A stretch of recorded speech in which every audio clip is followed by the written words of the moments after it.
अगर आप भी 2027 की यूपीएससी की तैयारी कर रहे हैं लेकिन आपको यह समझ में नहीं आ रहा है कि हम लोग तैयारी शुरू कर दिए हैं तो हम लोगों को 30 दिन में क्या करना चाहिए, तो आज की इस वीडियो में हम लोग यही बात करेंगे कि आप लोगों को 30 दिन क्या करना चाहिए यूपीएससी की तैयारी के दौरान।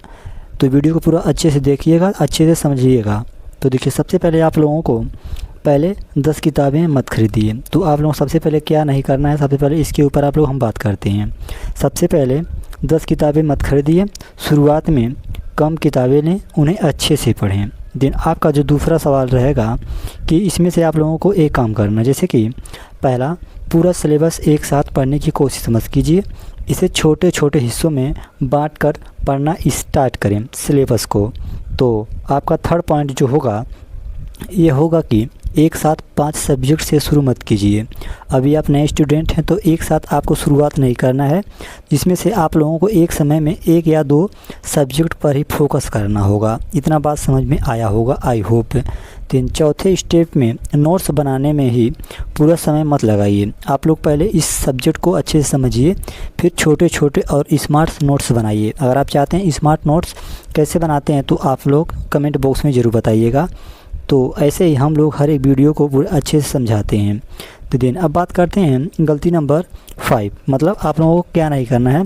शुरुआत में सिर्फ घंटों की संख्या के पीछे मत भागिए, आपको क्वालिटी एंड क्वांटिटी समझ कर पढ़ें, लगातार और नियमित पढ़ाई करें, लक्ष्य रखें, समझ, अभ्यास और निरंतर का ज़रूर ध्यान दें, क्योंकि कंसिस्टेंसी मोस्ट इम्पॉर्टेंट होता है। तो देखिए, सबसे पहले अब हम बात करते हैं अब 7 दिनों में हम लोगों को क्या करना है। 7 दिनों में सबसे पहले आप लोगों को इन सभी 5 पॉइंट पर ध्यान देना होगा। पहला है यूपीएससी सिलेबस देखना, यूपीएससी के सिलेबस को पूरे अच्छे से देखिए। जो दूसरा होगा उसमें होगा प्री और मेंस का बेसिक स्ट्रक्चर, मतलब समझना होगा आप लोगों को। जैसे यूपीएससी में प्रीलिम्स मेंस का पेपर होता है, GS paper 1, GS paper 2 and 9 paper mains में होते हैं। इन सभी को आपको पूरे अच्छे से समझना होगा। तो आपको इस पीडीएफ को मैं अपने टेलीग्राम चैनल पर डाल दूँगा, तो आप लोग जाकर लोड कर लीजिएगा। देन थर्ड पॉइंट में प्रीवियस क्वेश्चन पेपर, मतलब पीवाईक्यू को थोड़ा आप लोगों को ध्यान देना होगा। तो इसमें पिछले 5 से 10 साल के प्रीलिम्स पीवाईक्यू देखें, किस तरह के प्रश्न पूछे जाते हैं, उसका अंदाज़ा लगाएं, ताकि आपको यह समझ में आ जाए कि क्वेश्चन कैसे पूछता है। देन इसमें बात करते हैं अब हम लोग अगले एनसीईआरटी बेसिक बुक्स की शुरुआत करें। तो यहाँ से आप लोगों को सबसे पहले एनसीईआरटी 6 से 12 तक का लिस्ट पूरा बनाकर तैयार कर दें। बेसिक बुक्स जैसे लूसेंट, स्पेक्ट्रम से कंसेप्ट क्लियर करें। आई होप आपको इतना समझ में आया होगा। अब अगला स्टेप जो है आप लोगों का, इसमें से सबसे पहले अपना रियलिस्टिक स्टडी रूटीन बनाना। ठीक, अपनी डेली टाइम टेबल बनाएं, पढ़ाई, रिवीजन, ब्रेक, एक्सरसाइज सभी को इंक्लूड करें। कंसिस्टेंसी सबसे ज़रूरी है। अगर आप लोग चाहते हैं टाइम टेबल कैसे बनाएं तो आप लोग कमेंट बॉक्स में टाइम टेबल ज़रूर लिखिएगा।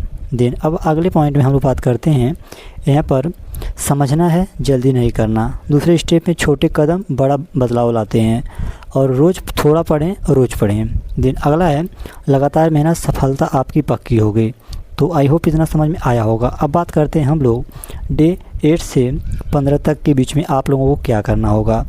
तो देखिए, इस अवधि का लक्ष्य एक बेसिक सब्जेक्ट चुनकर उसके साथ एनसीईआरटी शुरू करना और फाउंडेशन बनाना होता है। दिन सबसे पहले आप लोग देखिएगा, आप बेसिक सब्जेक्ट चुनें, जैसे पॉलिटी ले सकते हैं, हिस्ट्री ले सकते हैं, ज्योग्राफी पढ़ सकते हैं, ये सब बेसिक सब्जेक्ट होते हैं।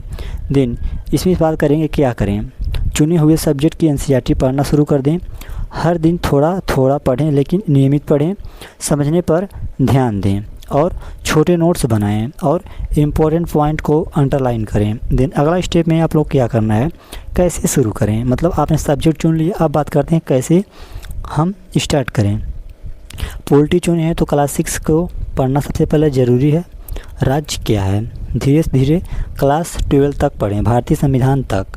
हर चैप्टर के बाद 5 से 10 मिनट रिवीजन करें कि इस चैप्टर से हम लोग क्या सीखे हैं। तो आप लोगों को 15 दिनों का एक प्लान बनाकर दे रहा हूँ। सबसे पहले 8 से 9 एनसीईआरटी क्लास 6 पढ़ना और समझना। 10-11 डे 11 एनसीईआरटी क्लास 7 पढ़ना और नोट्स बनाना। डे 12 और 13 एनसीईआरटी क्लास 8 इम्पोर्टेंट्स पॉइंट्स। 14 में अब तक पढ़े हुए रिवीजन करना। Day 50 short notes plus doubt clear करना। देन अब आगे बात करते हैं। याद रखें कंसिस्टेंसी सबसे महत्वपूर्ण है और क्वालिटी के साथ क्वांटिटी बहुत इंपॉर्टेंट है। छोटा कदम बड़ा बदलाव ला सकता है, बस आप लोग बताए हुए कदम से चलिए।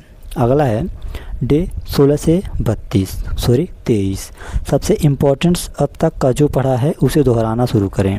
जैसे इसमें से पढ़े हुए का रिवीजन करें, बेसिक PYQ को देखें, क्वेश्चन कैसे आते हैं, शॉर्ट समरी बनाना सीखें और कमज़ोर टॉपिक्स पहचानना शुरू कर दें। दूसरा फाउंडेशन एरिया शुरू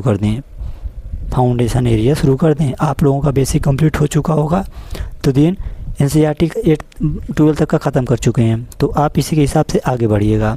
अब डेली फॉलो करने, मतलब आप लोगों को डेली फॉलो यही करना है। तो देख लीजिए, सबसे पहले आप लोगों को याद रखें, समझकर पढ़ें, बार बार दोहराएं और आगे बढ़ते रहें। पिछले दिनों का 15 से 20 मिनट रिवीजन करना है और 30 से 40 मिनट का PYQ देखना है और 20 से 30 मिनट समरी बनाना है। और अगला है 20 से 30 मिनट वीक टॉपिक पर काम करना है। नया सब्जेक्ट फाउंडेशन बनाना है। कंसिस्टेंसी सफलता की कुंजी है।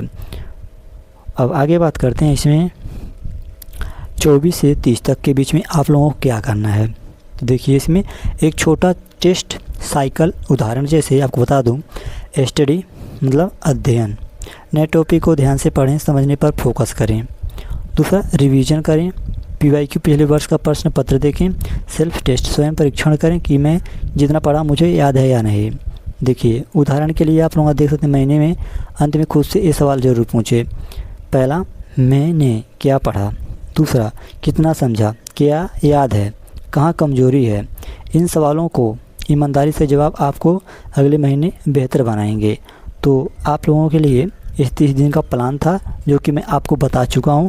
तो देखिए, अब इसमें हम बात करते हैं कि बहुत सारे बात कर चुके हैं, हम लोग बात करते हैं मोस्ट इम्पॉर्टेंट NCERT के ऊपर, जो कि अगला क्लास इसी के ऊपर होने वाला है। UPSC की तैयारी शुरू कर दी है, 30 दिन में क्या करना था तो आपको समझ में आया होगा। देन अब हम आगे बात करते हैं कि अब NCERT कैसे कंप्लीट करें। एक महीने के बाद हम लोगों का फाउंडेशन थोड़ा बहुत बन चुका है, समझ आने आ गया है हम लोग क्या पढ़ना है। तो चलिए मिलते हैं अगले वीडियो में।